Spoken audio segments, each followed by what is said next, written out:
안식에 대한 이야기를 하고 있습니다. 안식에 대한. 아침에도 우리가 안식일이 도대체 어떤 의미가 있는가라고 봤을 때 열흘 엿새 동안에 열심히 일하고 7일간 7일째 쉬었다라고 할 때 열심히 엿새 일하고 하루를 쉬어라고 하시는 것 같다라고만 생각을 했었지만 히브리서 기자는 3장과 4장을 통해서 이걸 어떻게 한마디로 먼저 결론부터 내고 있느냐면 엿새 동안에 일한다라고 하는 것을 저와 여러분이 육을 가지고 이 땅에서 죄 아래에서 고생하면서 하나님을 섬겨보려고 말씀을 쫓아보려고 애쓰고 살아가는 이 시간이 인생 6일이다 말씀하고 있습니다. 어떻게 보면 인생 60년이다라고 말합니다. 그러니까 이 땅에서 이제 이스라엘 백성이 죄에서 해방되었다 그랬죠. 출애굽해가지고 광야에서 이렇게 살아갑니다. 근데 이 광야에서 사는 기간 동안에 하나님이 그들의 마음을 낮추어서 그들이 나 여호와의 말에 순종하는가 하지 아니하는가 라고 보면서 순종하는 자들은 일단 육신의 땅인 가나안에 어떻게 하겠다고 들어가게 할 것이고 순종치 아니하는 자들은 이 가나안 땅에 들어갈 수가 없다. 이 가나안 땅의 상징은 안식이었다고. 안식이었다. 결국은 안식일을 거룩히 잘 지키라라고 하는 것은 결국 하나님의 나라에서 언젠가 안식할 날이 있다라는 사실을 너희가 잊지 말라라고 우리에게 영적으로 말씀해주고 있는 이야기였습니다. 그래서 방금 읽은 말씀 기억나죠? 성령이 이르신 바와 같이 오늘날 너희가 그의 음성을 듣거든 노하심을 격동하여 광야에서 시험하던 때와 같이 너희 마음을 어떻게 하지 말아라? 강팍해 하지 말아라. 이렇게 말합니다. 하나님의 말씀을 들을 때에 그 하나님의 말씀을 듣고 순종하는 마음과 그 말씀을 듣고 순종치 못하고 강팍하게 되는 마음이 있다라고 말씀하시면서 강팍이라는 마음을 표현하고 그 다음에 9절로부터 보니까요. 거기서 너희 12가 나를 시험하여 증언하고 40년 동안의 나의 행사를 보았느니라. 그러므로 내가 이 세대를 노하여 가로되 저희가 항상 마음이 어떻게 되었다고? 미혹되었다. 조금 전에 그 사람 그 이스라엘 백성들의 마음이 어떻게 됐다고요? 강팍했다 했죠. 근데 또 그 다음 두 번째 뭐라고요? 항상 미혹되어서 내 길을 알지 못한다. 도대체 무엇의 미혹이 되었는가? 보니까 12절로요. 형제들아 너희가 삼가복 너희 중에 누가 믿지 아니하는 또 뭐라고 말합니까? 악심을 품고 지금 계속 우리 보이지 않는 그 이스라엘 백성들이 광야에서 왜 문제가 있었는지 그들의 마음 상태가 지금 어땠는지를 계속해서 지금 단어를 바꿔가면서 표현을 하고 있습니다. 근데 여기 보니까 악심, 악한 마음이 있죠. 이 악심이라는 게 여러분 생각할 때 무엇이 악심이다라고 성경이 말하는 줄 아십니까? 너 왜 악심을 품었어? 너 왜 악심을 가진 거야? 이렇게 말할 때 뜻밖에도 지금 히브리서 기자의 말로 표현하면은 너희 중에 누가 믿지 아니하는 악심을 가졌다라고 이렇게 말합니다.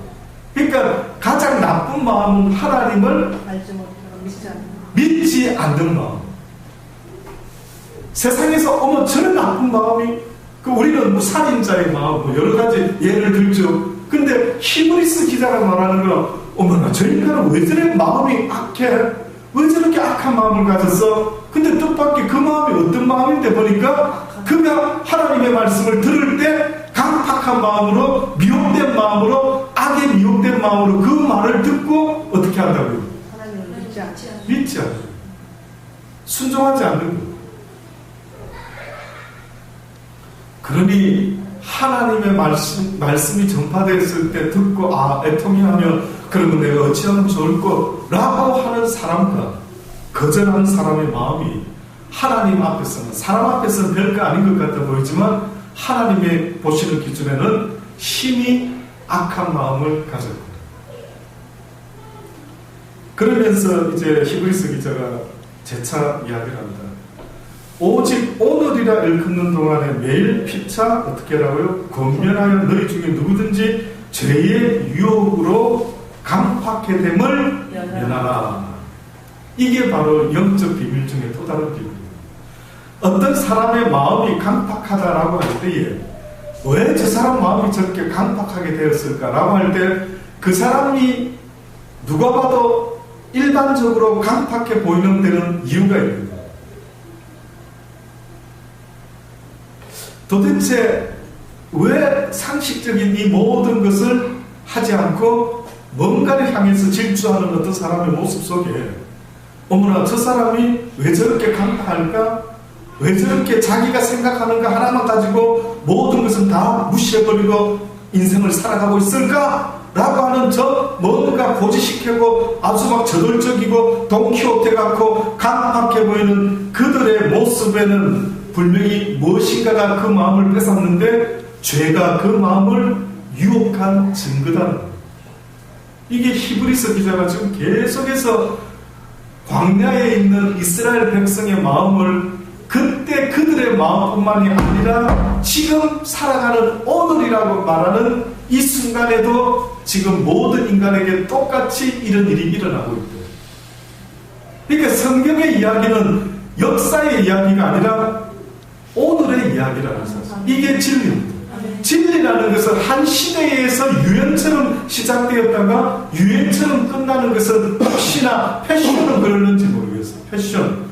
그런데 진리라고 정의하는 것은 한 시대의 유행처럼 왔다가 유행처럼 사라지는 걸 우리는 패션이라 하지만 진리는 어느 시대이든 공이 모든 이에게 다 똑같이 적용이 되고 있는 이야기.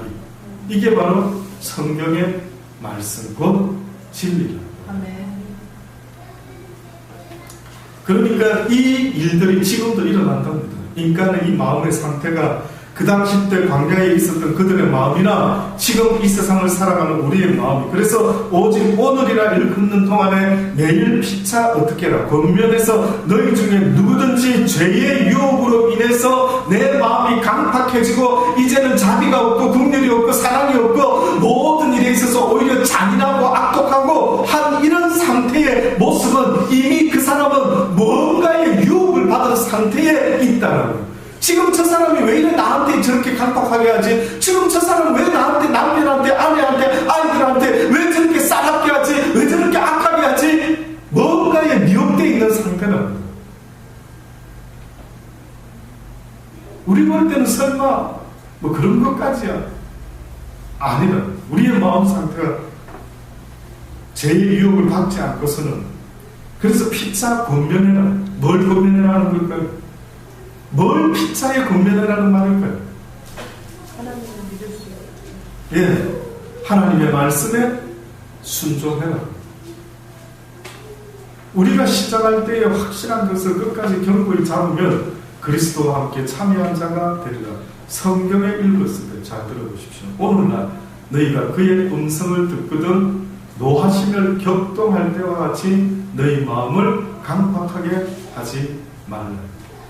듣고 경독케 하던 자가 누구냐? 모세를 쫓아 애굽에서 나온 모든 이가 아니냐? 또 하나님 40년 동안에 누구에게 노하셨느냐?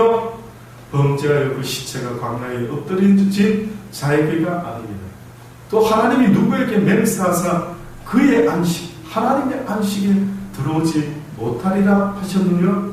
곧 순종치 아니하던 자들에게가 아니냐? 이러보건대 저희가 믿지 아니함으로 능히 들어가지 못한 것이다. 결국은 안식이라는 의미가 이 땅의 어느 가나안 땅을 말했을까요? 그렇지 않으면 어디를 말하는 것 같습니까? 영원한 하나님의 나라인 천국을 이야기합니다. 천국은 안식의 장소다.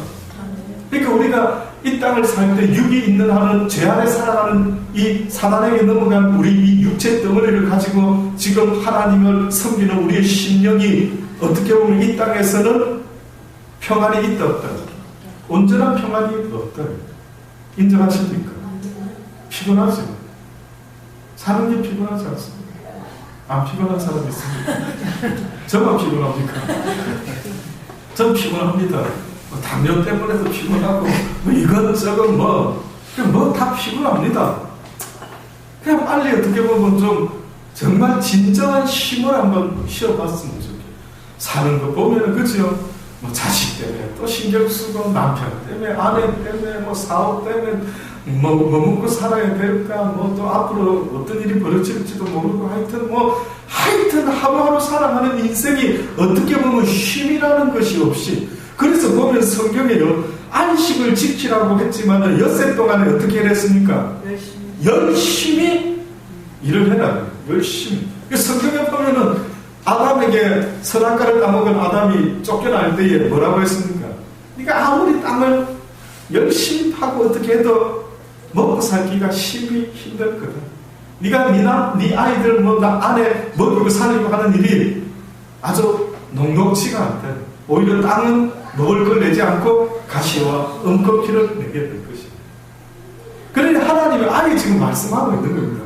그냥 이 땅에서는 그리스도 안에서 잠시 쉬는 것밖에 없어요. 그래서 우리가 성령의 체험을 한다, 어떤 영적인 평안의 안식의 느낌이 왔다 할 때 그때는 막 너무 좋잖아요. 그때 너무 좋아가지고 아우 주님 그냥 이 순간 빨리 갔으면 좋겠습니다 라고 고백할 정도로 우리가 성령의 체험을 할 때 그 순간은 그 세상이 줄 수 없는 어떤 기쁨과 평안이 잠깐 왔을 때는 막 좋아가 고맙어요. 그냥 또 예수 믿고 하는 거 아닙니까? 고맙어요. 그 말 때문에 믿고 있는 거 여러분 스스로도 인정하는 겁니다. 그때 내가 그 다음 때 내가 싱글 때 결혼하기 전에 참 믿음 좋았는데 이 말 뜻은 다 뭡니까? 그때 맛본 세상이 줄 수 없는 눈물을 쏟으며 그 은혜 회개의 은혜 속에 들어갔을 때 느꼈던 이것이 사실은 또 그립고 그렇죠. 그래서 영적인 어떤 느낌은 하나님의 임재의 느낌은 사실은 지속적으로 되든가요.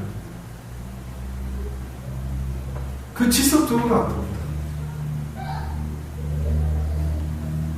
진짜 하나님께서 말씀을 통해서 잘 들어보세요. 느낌이라고 하는 것은 이 육이 아직 살아있기 때문에 한순간 드라마 보고 우는 것처럼 찡하고 느낌이 온단 말이죠. 그러니까 아버지도 인정하는 것 같아요. 그러니까 느낌을 가지고 하나님을 섬겨서는 안 된다 이렇게 말씀합니다. 그럼 무엇으로? 지각을 통해서 하나님의 말씀을 가지고 살아야 됩니다. 그러니까 진짜로 기쁜 것은 무엇에 의지해서 기뻐해야 되느냐면 하나님의 말씀에 의지해서 나의 모든 육적인 판단을 넘어서는 진리의 말씀에 의지해서 기뻐. 그러니까 하박국이 기뻐하면 느낌으로 기뻐했습니까? 뭘로 기뻐할 것 같습니까? 그는 분명히 말했어요. 내 지금 현재 형편이 녹록지 않다고 말했어요. 우양에 소출도 뭐도 없고 아무것도 없는 거는 지극히 이성적으로 볼 때는 내가 가진 게 없단 말이에요. 그런데 그가 기뻐한다는 것은 무엇을 통해서? 그냥 드라마 보는 느낌입니까? 아니면 감정입니까? 아니면 지각을 통한 것 같습니다. 지각을 통해서. 그러나 내가 구원받고 내가 하나님을 믿고 고백했으니 그 하나님의 약속의 언약의 말씀이 내게 있으니 이 구원의 기쁨을 내가 어떻게 잃어버릴 수 있을까? 그러니까 오히려 하박국은 느낌에 맡기며 살았던 게 아닙니다. 그는 의지의 지각을 가지고 하나님이 구원을 주셨구나라는 말씀에 대한 확신을 가지고 계속 붙잡고 기뻐했거든요. 사실은 아침에도 말씀드렸던 것처럼 하나님의 말씀의 역사가 뭐라고 했습니까? 우리 성전도사님 아까 기도할 때도 표현하셨던데요.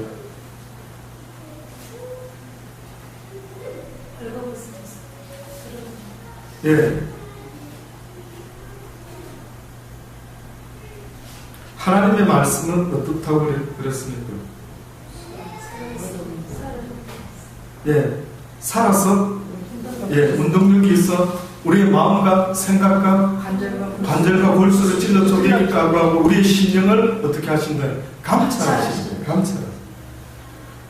그것을 성경은 뭐라고 지금 설명하고 있느냐? 우리가 얼핏 그 말을 많이 썼죠. 여러분 기도할 때도 써먹고 어디 가서도 써먹고 하나님의 말씀은 살아있어 운동력이 있고 날선 금과 같아서 써먹었어요. 근데 그 뜻이 뭔지 알고 써먹었습니다. 그 뜻이 그 하나님의 말씀이 나의 깊은 모든 생각과 말씀이 거울과 같이 이렇게 비춰준다라는 이 말입니다. 다시 말하면. 쉽게 말하면 하나님의 말씀은 네가 얻는 것을 이렇게 관찰해서 보여주는데 보니까 한마디로 벌거 벗은 부끄러운 죄지은 인간이더라고요. 그래서 계시록에 왜 이런 말 하지 않습니까?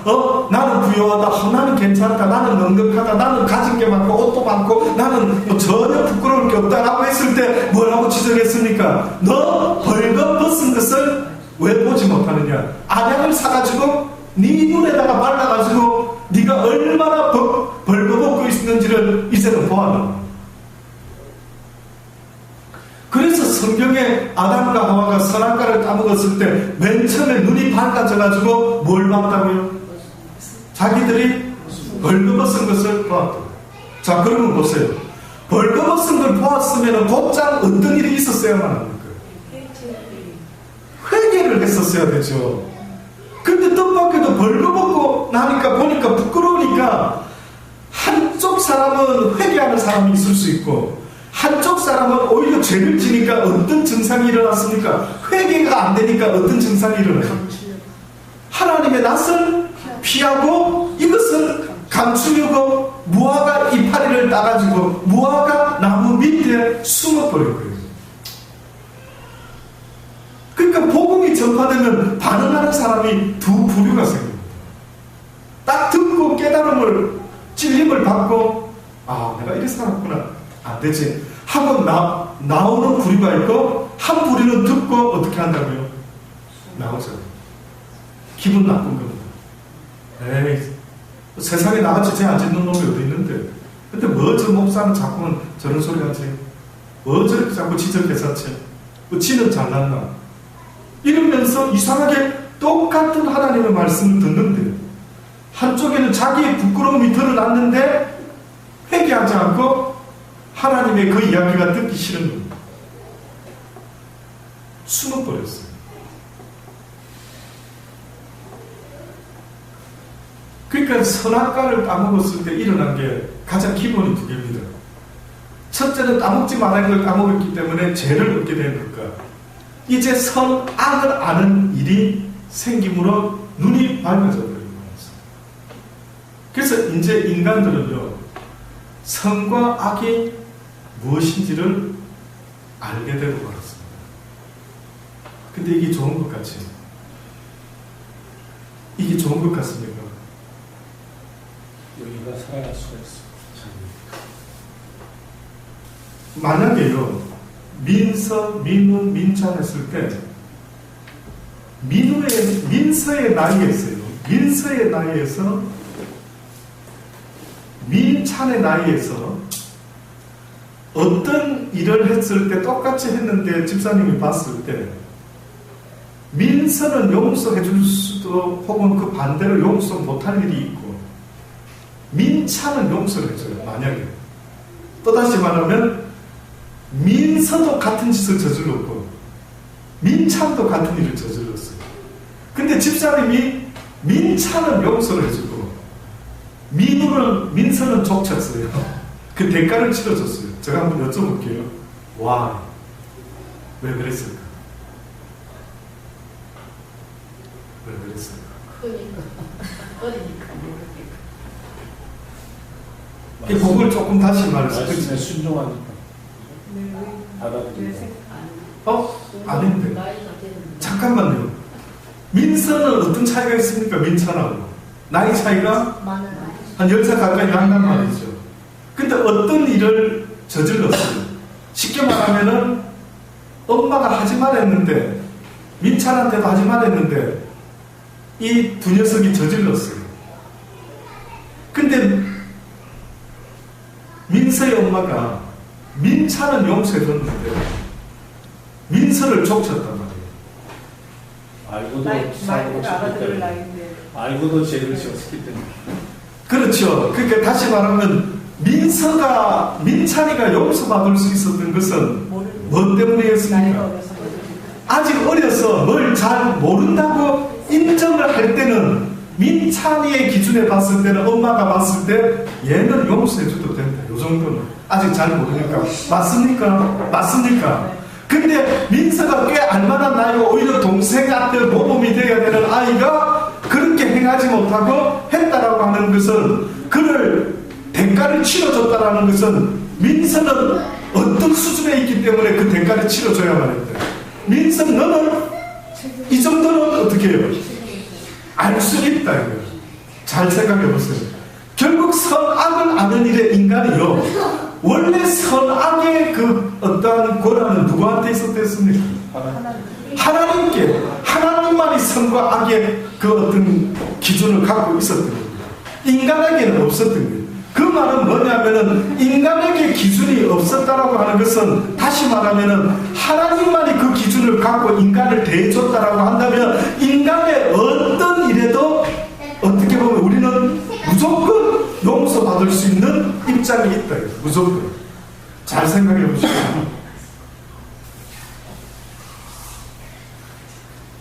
더 이상 쉽게 설명하기가 어려울 것 같아서 제가 하는 데까지는 한번 설명을 해보려고 하는 거예요. 선악을 아는 일을 하나님만 갖고 있었다면 선과 악을 모르는 인간이 행하는 그 모든 일 속에 하나님이 정죄할 수 있을까요? 없을까요? 정죄할 수가 없다. 인정하십니까? 자, 그런데 이제 옳고 그름을 민서나이처럼 돼가지고 무엇이 옳고 나쁜 것을 묻지 말라는 선악과를 따먹는 바람에 알게 됐어요. 또다시 말하면 율법이 있기 전까지는 죄가 무엇인지 몰랐는데 율법이 오고 나서부터 인간들이 죄가 무엇인지를 알았대요. 또다시 말하면 인간들이 태초에 아담과 하와가 선악이라는 것을 따먹고 나서 무엇을 하면 되고 무엇을 하지 아니하면 되는지 무엇이 잘못된 일인지 아담과 하와는 스스로 선악과를 따먹음으로 알게 되었대요. 제가 말씀드려볼게요. 아담과 하와가 율법 아래 있었을까요? 그렇지 않을까요?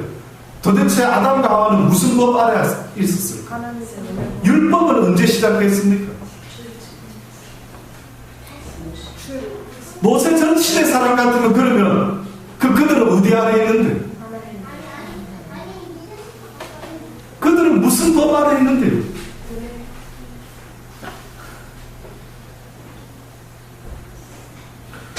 율법이 오기 전까지는 성경에는 이렇게 표현했습니다. 저들이 율법이 오기 전까지는 죄가 뭔지도 몰랐다라고 표현을 하는데 그 말은 좋은 의미가 아니었습니다. 어느 순간에 처음에는 아담과 하와가 선악을 알았죠. 내가 벌거벗은 것이 어느 날 눈이 뻥 해가지고 이게 잘못됐구나 라고 스스로 평가를 했어요. 근데 죄짓기 전에는 똑같이 벗고 있었을 때 하나님은 그가 벗고 있었던 것을 부끄러운 일이야 라고 말했으니까 말 안 했습니다. 말 안 했습니다. 그런데 부끄럽다라고 말해준 적이 처음부터 끝까지 하나님은 없었는데 어느 날 이 아담이 하와가 죽어가 따먹지 말라는 선악과를 따먹고는 부끄럽다고 무화과 나무 안에 기어 들어갔던 거죠. 그래서 하나님이 물어봅니다. 야, 너 왜 거기 있노? 아담아, 어디 있느냐? 너 여기 있습니다. 왜 그 기어 들어가 있노? 그랬더니 그 다음 하나님이 이어서 말한 게 있어요. 뭐라 말했습니까? 누가 너희들 이거 벗었으면 누가 말해? 야, 그러니까 그 말하기 전 그렇게 하기 전에 따먹지 말라고. 너 따먹었어? 이렇게 물어보세요. 너 선악과 따먹었어? 내가 따먹지 말했는데 너 선악과 따먹었어? 벌거벗어서 수건 날이가 너 왜? 너 따먹지 말했는데 따먹었어? 당신이 지어서 준 여자가 따먹으라 해가지고 억울하게 따먹고 말았어. 처음에는 성경을 가만히 읽어보면요 신기하고 재미난 비밀이 뭐냐면 처음에는 아담과 하와가 선악과를 따먹었을 때는 선과 악을 아는 판단력이 있을 것 같아요. 인정하십니까? 그래서 하나님은 말 안 했는데 딱 보니까 내가 벌거벗은 게 부끄럽대. 실상은 벌거벗은 게 부끄러운 게 아니고요 하나님의 말씀을 어긴 죄책감이 드러났던 겁니다. 이게 성경 신학교에서 이 신학생들한테 어떤 교수들은 물어봅니다. 벌거벗었다. 그전에도 벌거벗었고 지금도 벌거벗었는데 왜 갑자기 벌거벗은 게 부끄럽게 느껴졌을까? 이것은 외적인 걸까? 내적인 것일까? 뭐 이렇게 물어봅니다. 그때에 고민하는 것은 외적인 게 아니라 내적인 문제가 생긴 것 같다. 쉽게 말해서 그들이 똑같은 벌거벗은 몸을 봤는데도 그 전에 보는 내 눈길과 범죄한 이후로 내가 느끼는 내 벌거벗은 몸에 대한 느낌이 달라졌대요. 쉽게 말해서 인간에게 엄청난 문제가 생겼는데 그것은 바로 전혀 예상 못한 죄책감이라는 쑥 들어옵니다. 자, 이렇게 이제 벌거벗은 이게 내가 잘못됐구나 이제 알았죠. 근데 시대가 쭉 흘러갔죠. 점점점 가면서 하나님의 자손들은 명맥을 이어가는데 그 외에 다른 자손들은 점점점 하나님과 멀어진, 쉽게 말해서 하나님의 낯을 피했던 아담의 모습과 같이 그걸 누가 이어받았습니까? 가인이 이어받고 가인의 후손들이 이제는 하나님으로부터 흩어짐을 면하자해가지고 성에서 살기 시작하고 뭐 이런 일들. 그러다가 하나님의 자녀들도 점점 세상의 아들들과 비슷해지면서 어느 날 보니 모든 인간들이 하나님의 특별히 은혜 받은 노아나 이런 경우를 빼고는 전부 다가 어떻게 변하고 말이에요. 그들이 지금 멋대로 살기 시작하면서 어느 날 선과 악의 개념조차도 어떻게 해요? 잃어버리게 돼요. 그러니까 이제 다 잃어버리고 겨우 명맥만 조금씩 누구의 자손이 겨우겨우 믿음이 있는 듯 없는 듯 하는 이런 인간들을 쭉 연결을 하다가 노아니 뭐 에녹이니 이런 이어지는 것 같아요. 그렇죠? 겨우 한 혈통 정도가 쭉 이렇게 내려오고 나머지는 어느 날 성경에 보니까 뭐라고 했더냐면 모두가 다 자기 멋대로 살기 시작하면서 그들이 육체가 되어버리고 말합니다. 쉽게 말해서 이제는 전혀 선과 악에 대한 개념, 부끄러움, 죄책감도 없이 아예 뻔뻔한 인간들이 되고 말합니다. 그 이후로부터 모든 인간들이 다 하나님을 대적하는 하나님의 말씀과 동떨어진, 이제 잊어먹고 말았어요. 그러다가 어느 날 모세를 통해서 뭐가 나타난다고요? 드디어 율법이라는 게 나타나요. 그러면서 너희가 이제까지 하나님을 알지 못하고 살아왔던 모든 것들, 아담과 아벨과 이런 사람들은 예외지 어떻게 보면. 그들은 그렇게 살지 않았습니다. 그러나 거의 이제 어느 순간에 전혀 죄가 뭔지 뭐가 뭔지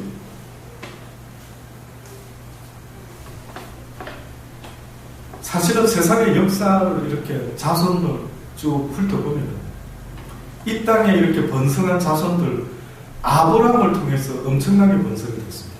우리가 생각하는 그 자손들, 인간들 다 전혀 하나님하고 관계없을 것 같았지만 그러나 어떻게 보면 아브라함을 통해서 다시 한번 기회를 준 것 같아요. 아브라함이 처음에 낳은 아들이 누구죠? 하갈을 통해서 이스마엘을 낳았죠. 그 다음에 사라를 통해서 누굴 낳았습니까? 누굴 낳았다고요? 이삭을 낳았죠. 또 낳았습니다. 누굴까요? 몇을 더 낳았을까요?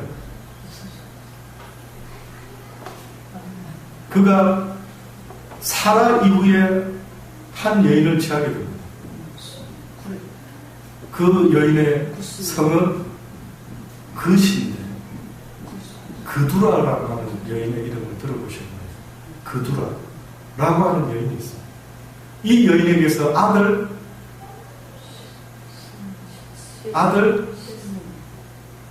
6명이 났습니다. 성경 안 읽으십니까? 전혀 그런 이야기 들어본 적이 없는 것 같아요. 그래. 와, 성경을 좀 읽으십니다. 창세기 읽어보면 나옵니다. 그두라라고 하는 후처를 얻죠. 아브라함은 후처를 얻지 않습니까? 얻어가지고 뜻밖의 또 아들을 얻습니다. 근데 그 나중에 보면은 그들이 누구의 조상이 되는가를 쭉 써놨는데요. 뜻밖에도요. 흩어져 있는 모든 다른 열국들의 아이가 돼요. 와, 이게 신기하죠. 그러니까 하나님이 왜 하갈의 아들 이스마엘을 그냥 우리 같으면 미워서 저놈은 한 민족을 이루지 못하게 하고 싶은데 민족을 이루게 하죠. 그에게도 한 민족을 이루게 하죠. 이스마엘. 근데 아브라함의 또 다른 육신의 자식들에게도 다 한 민족을 이루게 해요. 그러니까 사실 아브라함은 육신적으로는 자식이 야곱이 12이라 했지만 아브라함은 하나인 줄로만 알고 있지만 둘로만 알고 있었지만 8의 자식이 있었습니다. 전체적으로. 네, 아브라함은 그러니까 아브라함은 어떻게 보면은 여인 셋을 통해서 8의 자식을 얻었고 야곱은 여인 넷을 통해서 12명의 아들을 얻었죠. 이렇게 흩어진 이런 생기기 시작한 어떤 민족들에 다시 시작하게 하나님이 역사를 다시 쓰기 시작하시는데 뜻밖에도 모든 민족과 열방들에게 공이 아브라함을 통해서 최소한 하나님이 어떤 분인지를 다시 한번 알려주셨던 거예요. 그럼에도 불구하고 인간들이 하나님께 돌아오지 못하고 그 말씀에 순종치 못하는 일들이 생겼는지 어쨌든 하나님께서는 율법을 통해서 인간들에게 안식이 무엇인지를 어느 날 가르치기를 시작하셨대요. 그래서 성경의 사실은요, 성경의 율법 이야기가 무슨 이야기일까요? 라고 보면은 우리에게 죄인이라는 걸 가르쳐 줄 뿐만 아니라 그 죄인이 회개함으로 안식을 얻을 수 있는 방법을 우리에게 가르쳐 주고 있는 것이 성경에서는 율법이죠. 자, 이제 결론을 냈습니다. 뜻밖에도 히브리서 기자가 3장에도 우리가 읽은 말씀인데 4장에 넘어가 보십시오. 4장에 넘어가 보면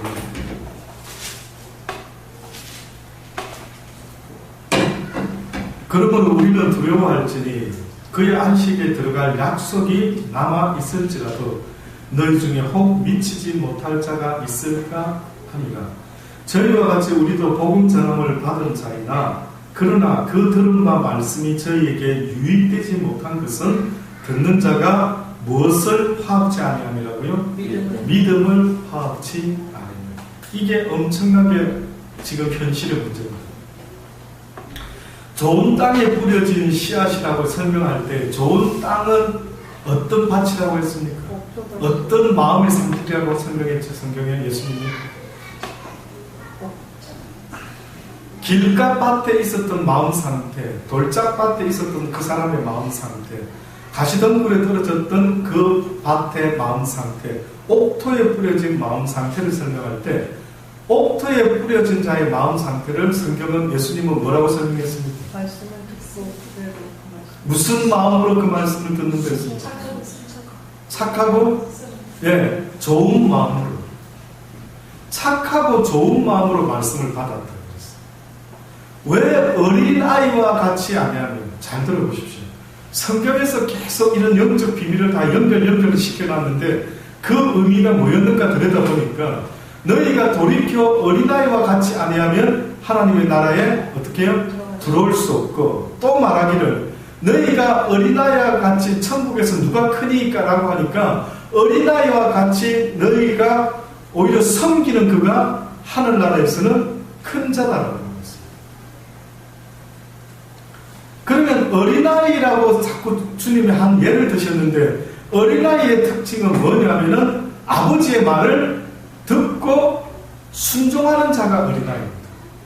그러니까 만약에 우리가 방정환 선생님이 어린이날을 정해서 어린아이들은 우리나라 기준에서 몇 학년까지 어린이날 선물을 받았습니까?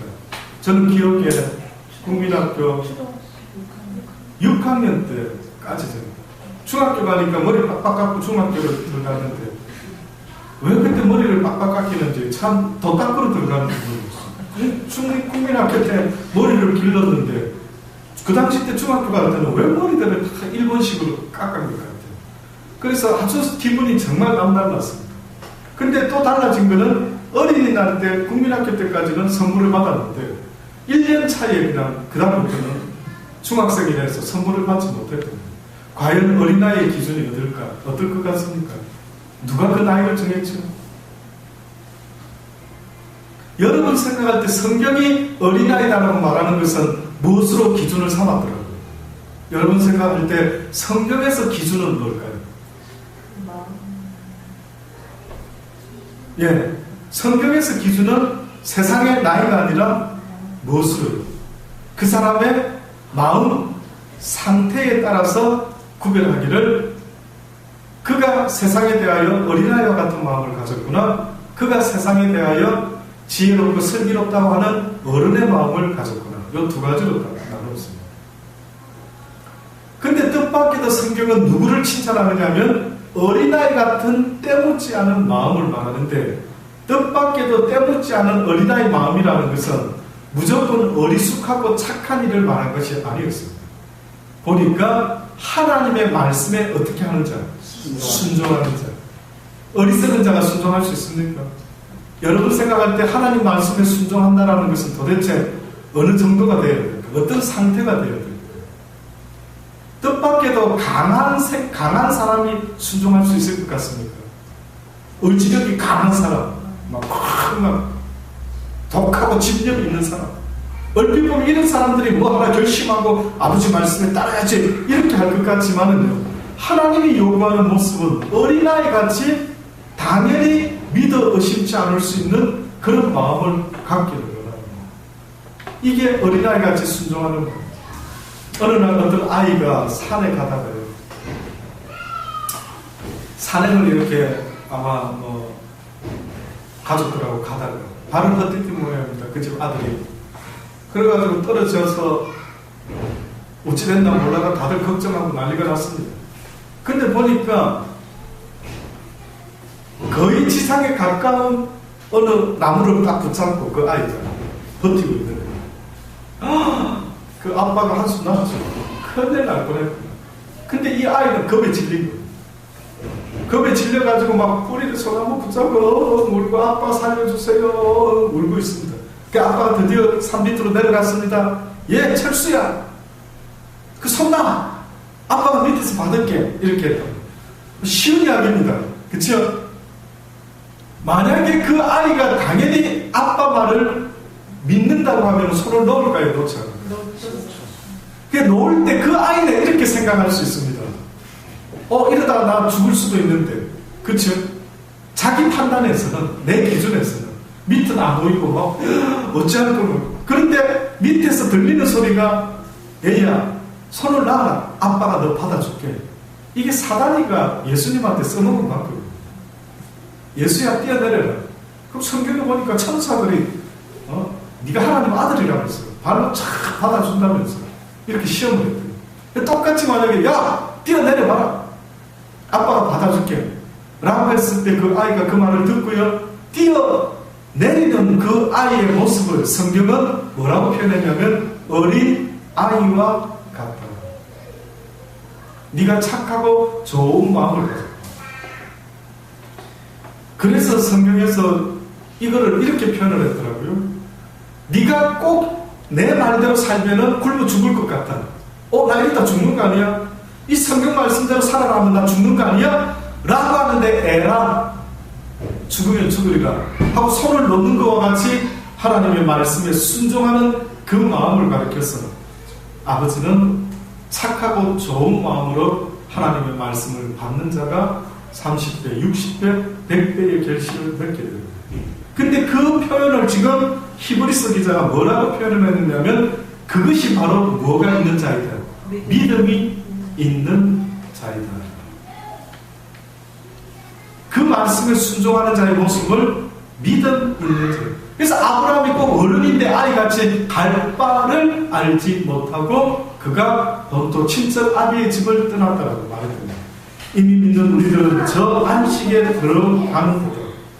잘 보세요. 이미 믿는 우리들은 저 안식에 들어갔도다라고 말했습니까? 들어가는 도다라고 말했습니까? 들어가는 도다. 진행형을 썼어요.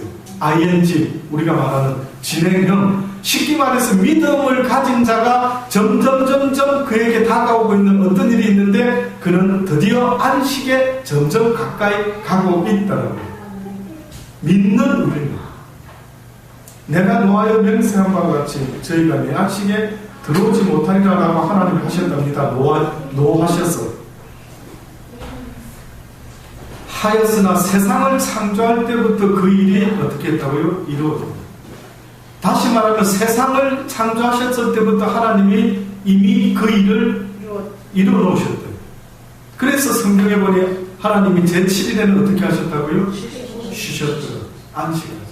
제7일에 관하여 어디 이렇게 일렸을 때 하나님은 제7일에 그의 모든 일을 어떻게 했다고요? 쉬셨다 하였으며 또다시 거기 저희가 내 안식에 들어오지 못하리라 하였으니 그러면 거기 들어갈 자들이 남아있거니와 복음 전함을 먼저 받은 자들은 순종치 아니함을 인하여 들어가지 못하였으므로 오래 후에 다윗이 그래 다시 어느 날을 정하여 오늘 날이라고 또 미리 이와 같이 일렀을 때 오늘날 너희가 그의 음성을 듣거든 너희의 마음은 어떻게 해요? 강팍해. 모세 시대에도 안식은 열려 있었지만 오늘날이라고 할 때 지금 우리 이 시대에도 계속 진행형으로 열려 있대요.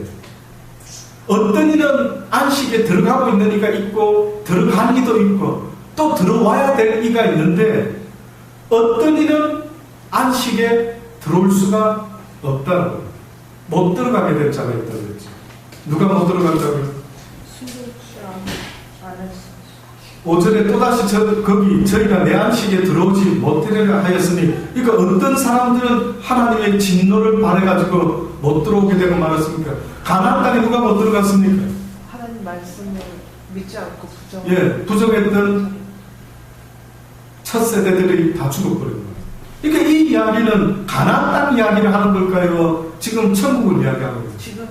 지금 우리가 이 말하는 건 천국을 아버지가 해요. 이 이야기는 새삼스러운 게 아니었다 그렇죠. 새삼스럽지 않고 뜻밖의 제7일에 쉬셨다 이 말이 어떻게 보면 지금 저희의 귀에는 어떻게 들리는지 아십니까? 천국이 있다.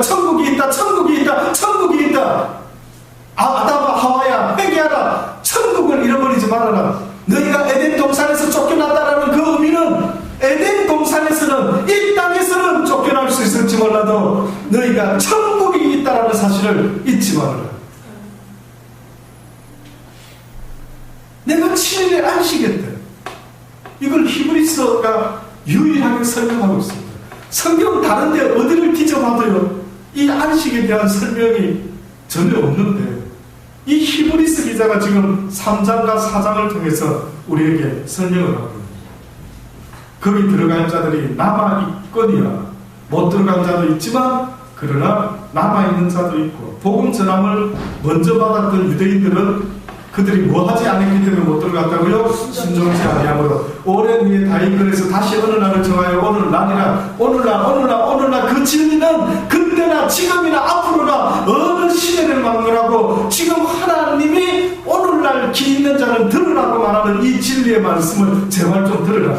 제발 이 말만큼은 들으라고. 그래서 안식일을 거룩하게 지키지 못하는 자는 주님이 어떻게 하라고 하나님이 다 죽여버리라고 아침에 말하고 어마어마하게 무서운 일. 다 죽여버려라. 너무 하시는 거 아니에요? 안식일 좀 어겼다고?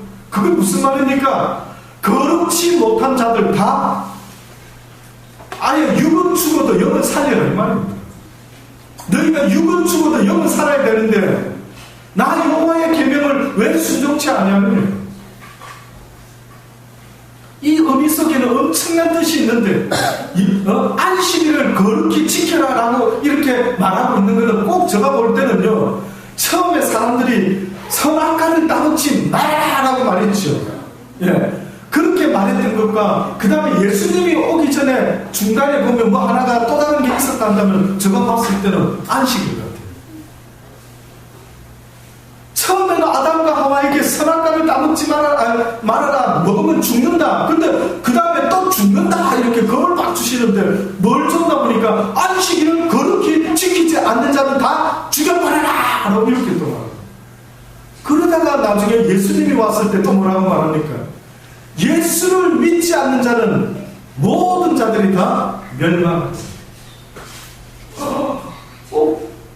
이런 표현은 잘 안 쓰시는 분이 꼭 보니까 어마어마하게 중요하게 표현을 해요. 그런즉 안식할 때가 하나님의 백성에게 남아있도다. 이미 그의 안식에 들어간 자는 하나님이 자기 일을 시신과 같이 그들도 자기 일을 어떻게 한다고요? 힘써. 그러므로 우리가 저 안식에 들어가기를 힘쓸지니 이는 누구든지 저 순종치 아니하는 돈에 빠지지 않게 하려 합니다. 자, 지금 이 말씀이 아까 제가 하나님 말씀이 됐습니다. 하나님의 말씀은 살았고 운동력이 있어 좌우의 날선 어떤 것보다 예리하여 뼈가 영과 및 관절과 골수를 찔러 쪼개야 가지고 도대체 것인가?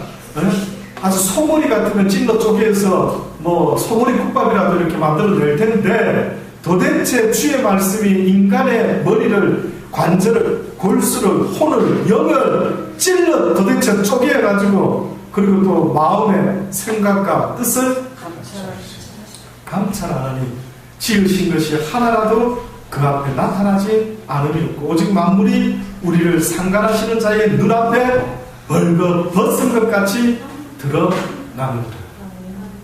만물이 인간뿐만 아니라 모든 인간 때문에 저주받은 만물들도 하나님 앞에 그들이 벌거 벗은 모습으로 드러날 수밖에 없을 것이다. 결론을 맺습니다. 그러므로 우리에게 큰 대제사장이 있으니 성천하신 자 곧 하나님 아들 예수시라.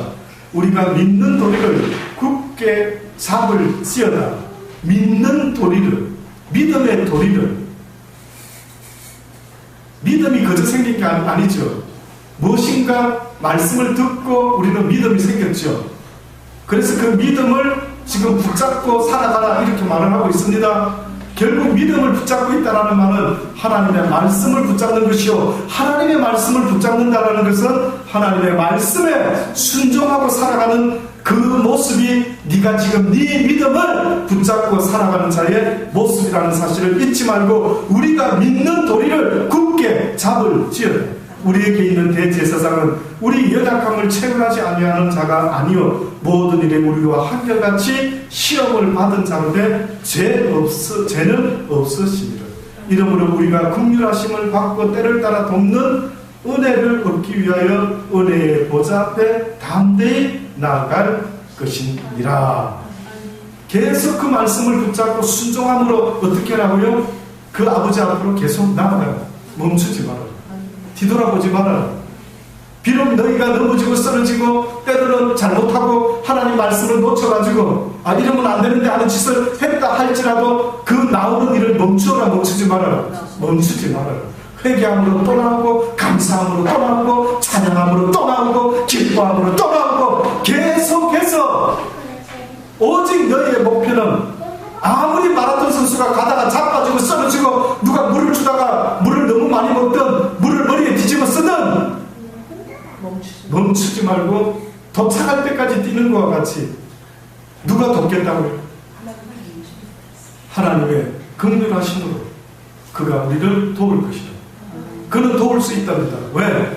누가? 예수님이. 왜? 어떻게? 그도 우리와 같이 육신의 연약함 가운데 고난을 겪어보심으로 순종을 배우셨던 분이시기에 능히 고난 속에서 순종을 배우신 주님이 우리를 도울 것이니 사랑하는 자들아, 너희가 힘을 내고 때로는 넘어지고 쓰러지는 일이 있어도 진리의 도리를 힘써 붙잡고 그 말씀에 순종함으로 내게 나오는 자들이 되어라. 기도하시겠어요? 하나님 그렇습니다. 그 말씀을 잊지 말게 하소서. 안식이 남아있다고 하셨죠. 어차피 이 땅은 육을 갖고 있느나 내가 과연 어떤 고난을 당할 것인가를 선택할 수밖에 없는 삶이라는 사실을 깨닫게 해주셔서 감사합니다. 내가 악을 위하여 고생하다가 실컷 고생하고 살다가 아무런 기쁨도 감사도 없이 살다가 결국 사단에게 버림받는 인생을 살 것인지, 그렇지 아니하면은 하나님을 위하여, 을을 위하여, 이제는 사랑을 위하여 고생하며 살다가 영원한 안식을 얻을 것인지를 아버지 우리 스스로 결정하게 도와주옵소서. 우리는 주님의 그 뜻을 쫓기를 원합니다. 그 안식에 들어갈 날을 기억하면서 우리에게 주어져 있는 시간이 때로는 너무 외롭고 쓸쓸하고 때로는 왠지 나의 모든 자존감이 무너지고 어찌할 바를 몰라 하는 데가 한두 번이 아닙니다.